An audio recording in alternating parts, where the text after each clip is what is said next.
Maybe I'll start here instead. Okay, so as a campaign, your campaign could be united because of the media that it uses to reach your target audience.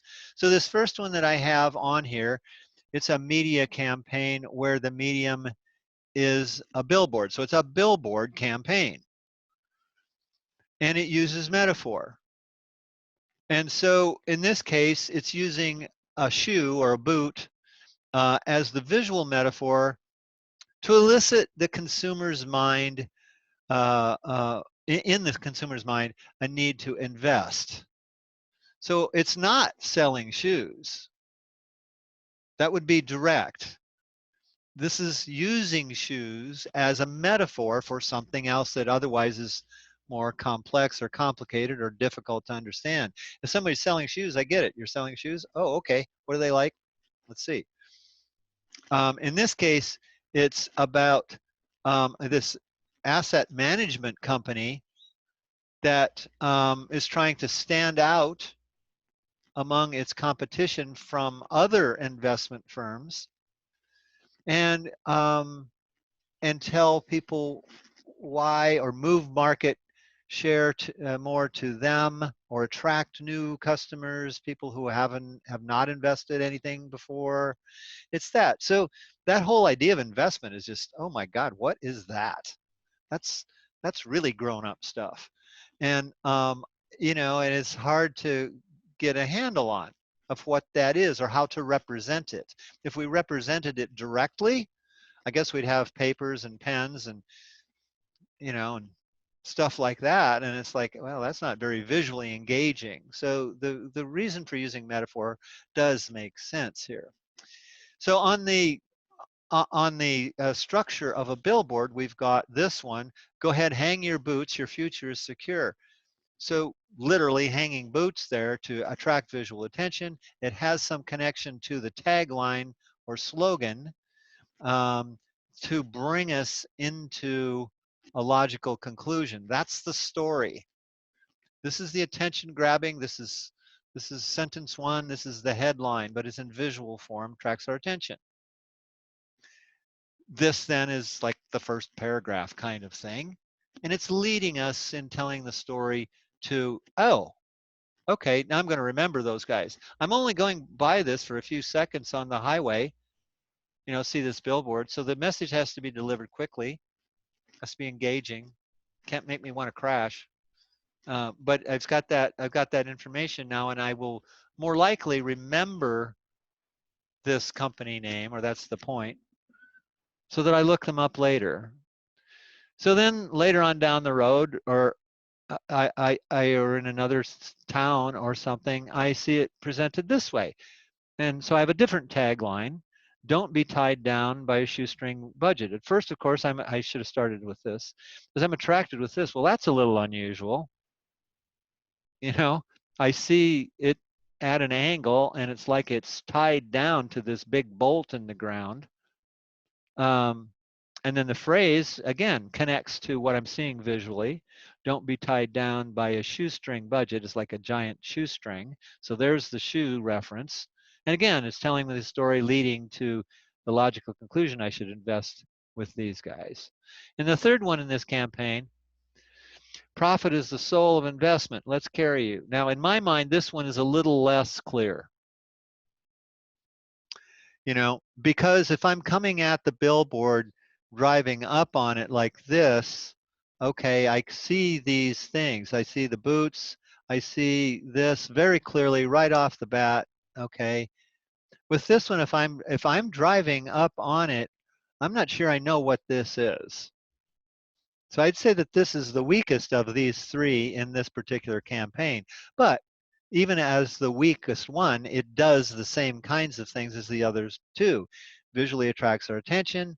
That thing is connected somehow to the slogan that leads us into a logical conclusion. We'll go with these guys. Okay? So if I go to this on compelling stories, what I have for you there is 1, 2, 3, 4, 5, 6, 7, 8, 9, different examples of this storytelling thing that I alluded to just a minute ago with the billboard campaign. Compelling is the key word. So what does that mean? So compelling is something that is more than, well, first of all, it's just not any old story, but it's something that because of hearing that story, I am motivated, encouraged to do something, to think a particular way, to go to a particular place, to buy a particular thing, change a behavior, something compelling. Okay, so how do I know how to create a compelling story? Well, there's two absolutely essential pieces of knowledge that we all always need to know, and the typical one, or those typical ones are: I need to know who I'm trying to reach. Who's my target audience? So I've gone through that before. You have those links, but that's one of the things. I need to know my target audience, and I need to know what I'm trying to tell them. What is the main thing? I'm not trying to tell them everything about the company or the product or the service or any, I'm not trying to do that. I'm picking the most important thing, the most important characteristic, the most important aspect, whatever that is. And typically we would discover that from talking with our clients. Okay. Now in this case, you get to make that up, but it's that characteristic that is the essential part of the message or story. Okay, so we have those two pieces of knowledge. So now we apply metaphor to try to tell it.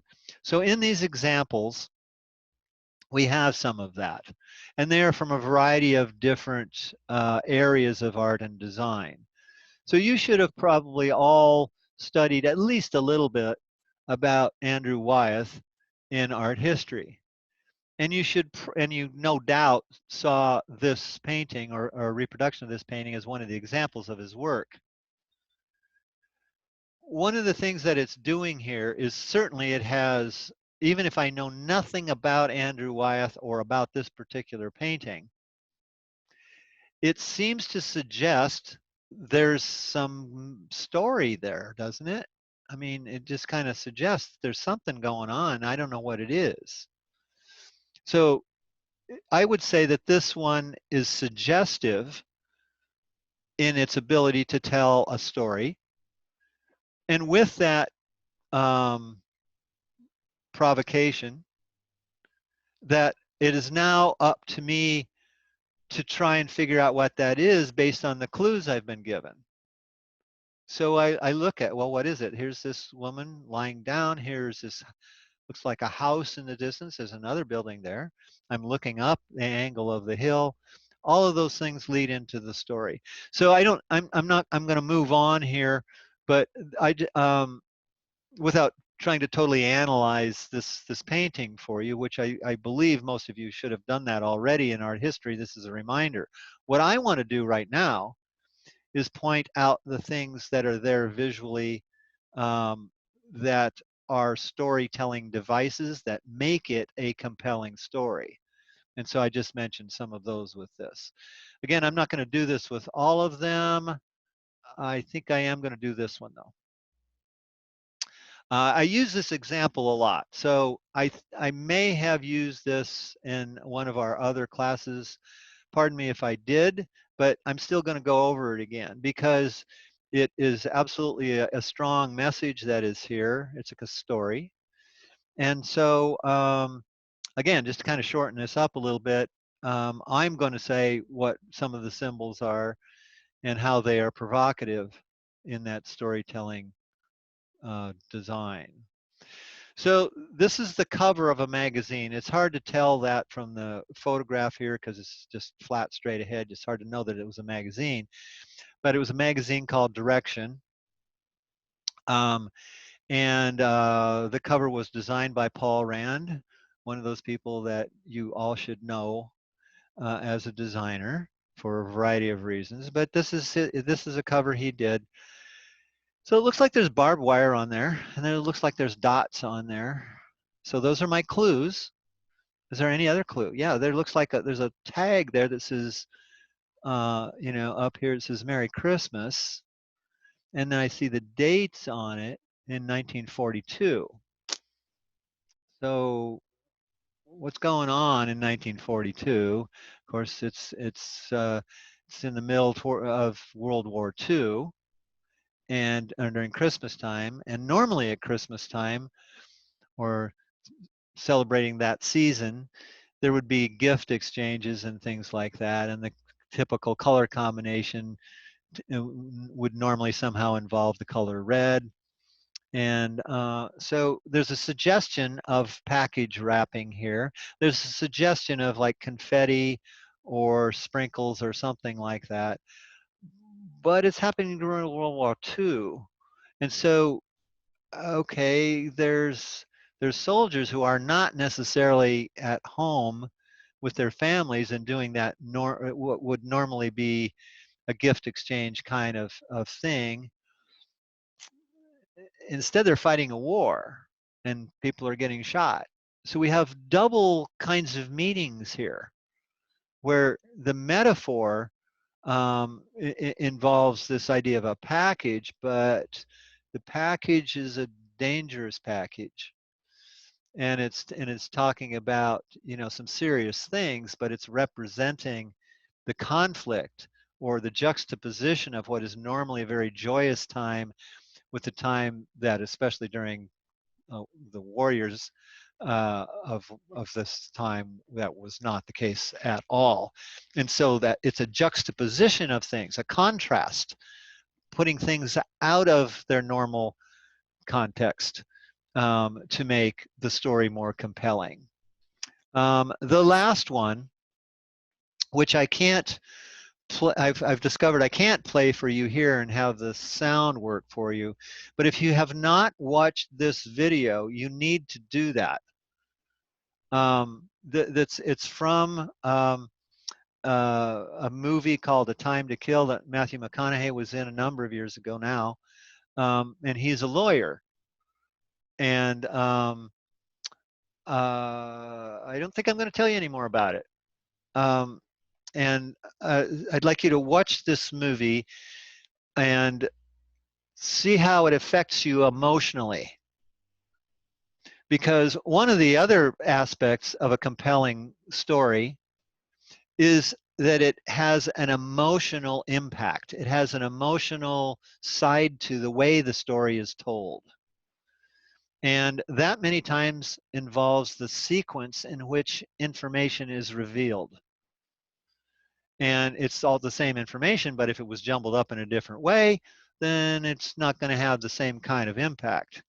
And so carefully planning out how things are revealed, whether it means in a campaign that I have this thing that comes out, in the first of the month, and it doesn't totally give all the answers, but it's more questioning like.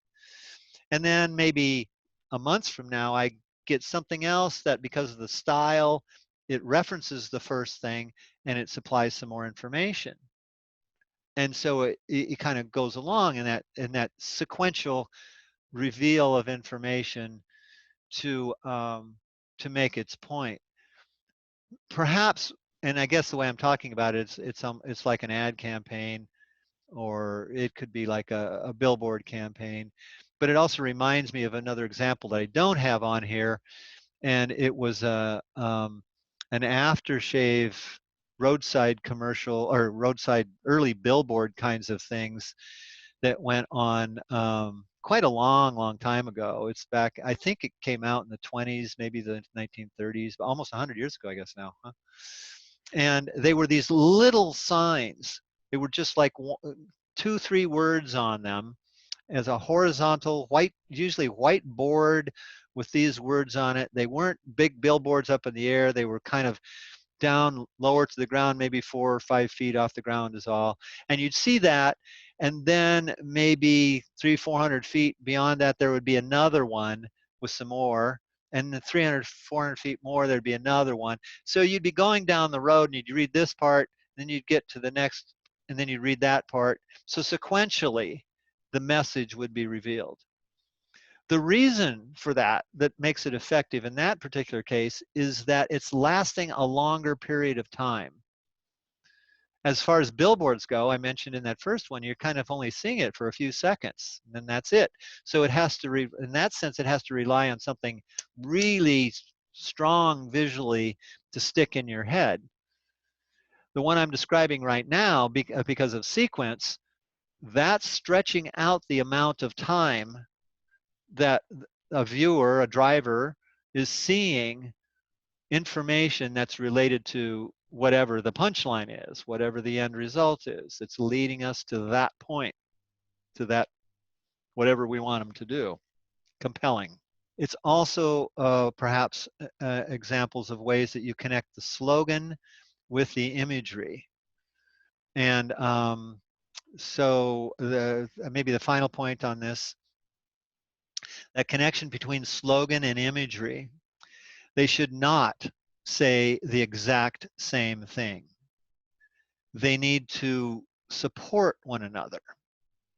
And they have some repetition between the two of them. Like the billboard one, you know, they used a word within the phrase that related to what you would see visually. But the whole thing didn't say the exact same thing again.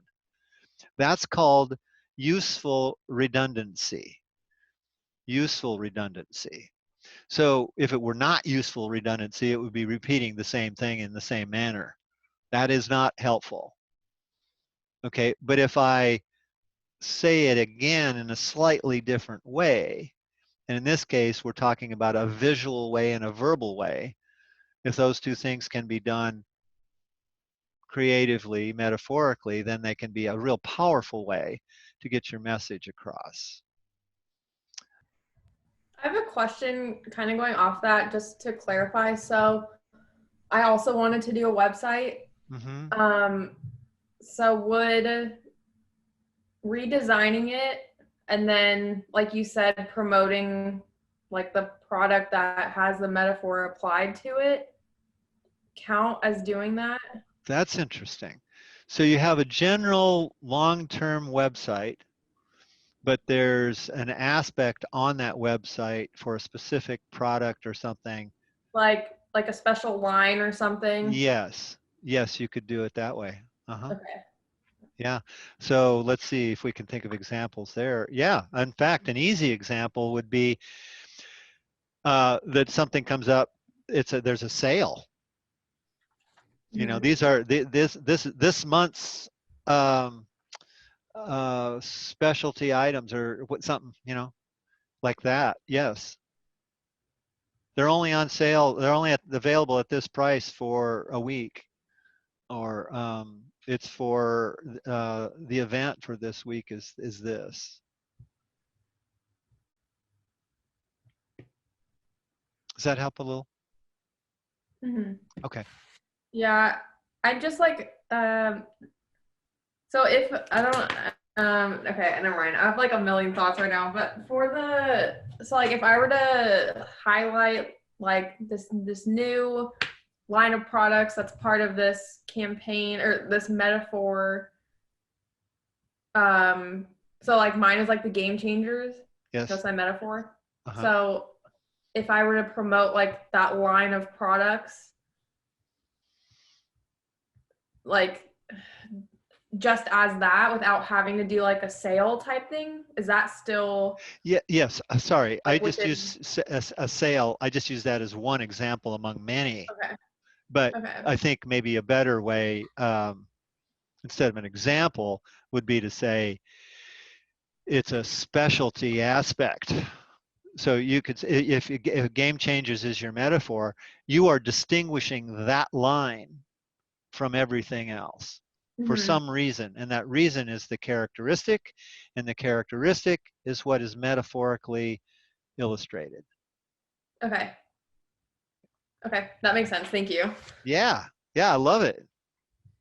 And then I had a question about the app also. Uh-huh. So the company that I'm doing, they have an app that's for like they have like a fitness challenge that they do. So if I were to make an app that they could like order the products on, would that work? Like, is that And an okay thing for the app to be based on? Because I wouldn't know what else really to base the app on besides like ordering product. You know, I don't yeah, know. well, I'm thinking. I'm sorry. I didn't know what my expression was there. I I I'm thinking. Um, well, the way you talked about using it on the website. So then the question is, so why do we need an app? And the app Mhm. is normally something that, well, ordering is a typical example, but it's something that requires interactivity, right? The Oh, website. okay. I have an idea now. All Yeah, right. oh, really? Wow. Okay. Sorry. That was fast. Dang, I'm good. Uh, Oh man. Okay. Are you going to tell us what the idea is? no, because I need to like flush it out more. So I'll be back Alrighty. next Uh, time. Thank you. okay. Okay. Saved me because I haven't got a good answer. Question, Professor. Like, say for mine, could I like create like a Instagram page or something for it? Yes. And Okay. it's kind of a similar answer is how I was trying to answer Emily's question about the website and app. It's kind of it's simple similar because an Instagram page could be its purpose could be up there for long term, right? Mm-hmm. And continuing to add to it. Perhaps it's more like the my story aspect.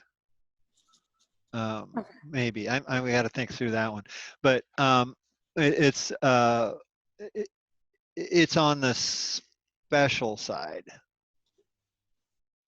and it sounds like we're talking about for those things that are time based, that they are things that are up for a um, meant to be up for a shorter period of time, make big impact for a short period of time.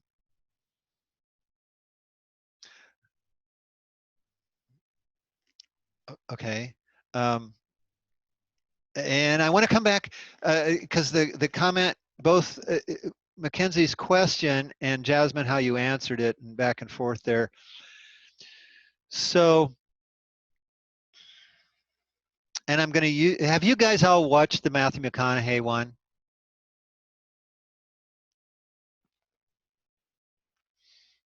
I've watched it at like the very beginning, so Well, I'm going to have to, I'll try not to give it away because it will lose its impact if I do. But the point that he is making as a lawyer has a lot to do with the ideas of racial injustice. Well, a lot. It is. It's about racial injustice. But it and so okay, that's the point. And if I was doing this assignment and doing something about racial injustice, then okay, racial injustice by itself is kind of an abstract concept. It's obviously an important concept, but it's kind of abstract. I don't know, you know, I can give examples of it, which would be a direct example, you know, an image of it. I can show that. I can show a picture of the effects of racial injustice. The question becomes, is that compelling? Is that compelling enough for me to do anything about it? Well, I included that film clip in there because the way McConaughey strings together his defense and how he says it and everything, it's compelling. It's not just the facts. It is the facts, but the way that they are told is that makes all the difference. So, on Mackenzie's, if the point you're trying to make is it's about family or it's about having fun or family having fun, okay, that's a good story. I mean, that's a good point to make. And it can actually even make a great story. The question now becomes at the next level, is it a compelling story? So what do you want the goal to be? What do you want your viewers to do or to think when after they've seen that? What do you want them to walk away with? That's what you need to motivate them to do.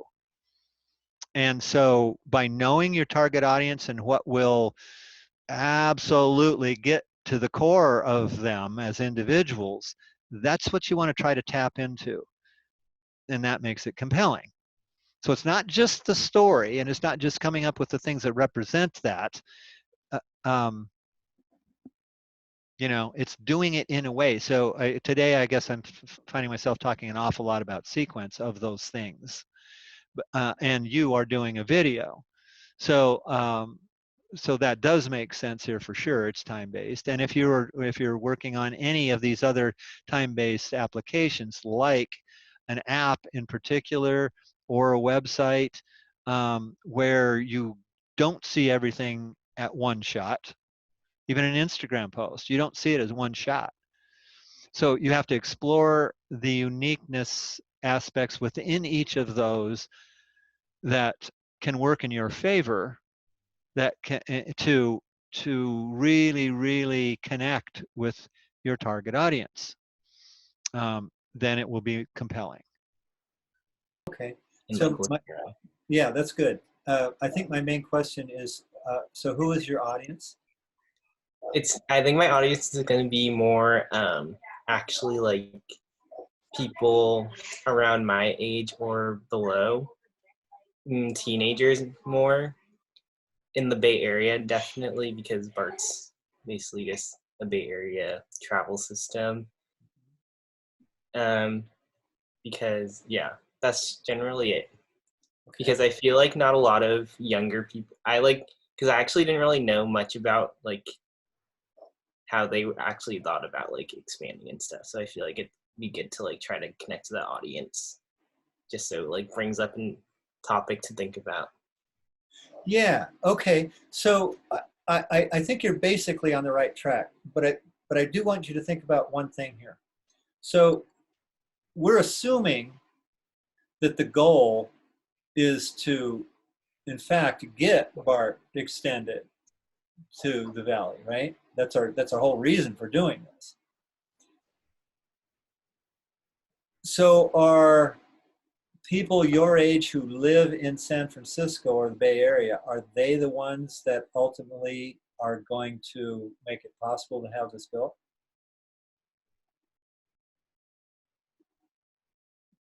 I mean, I think it just depends on like how this project like kind of rolls out.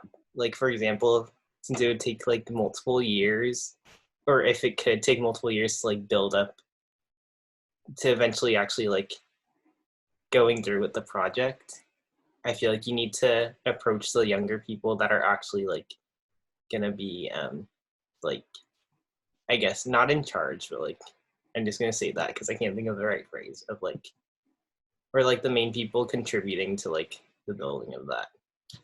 Yeah, well, that's basically correct.